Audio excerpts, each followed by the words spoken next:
Здравейте отново! Днес имаме такава ситуация с този компютър. Както се вижда, малко е позапален и сиреч буквално за нищо не става този контролен модул.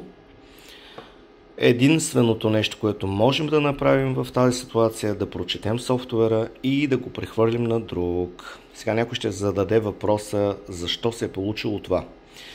В конкретната ситуация са монтирали осветление, такова каквото не отговаря на дадената верига като консумация, и в края на краища ситуацията е на лице. Тоест, когато не се спазва това, което е написано от производителя, винаги се стига до тази ситуация. В повечето случаи хората се чудят защо, казват, че не е измислено както трябва, напротив, много добре е измислено, но когато не се прави технически изрядно и когато не се спазват параметрите на производителя, ето това е крайният ефект. Това е като цяло. Всичко добро!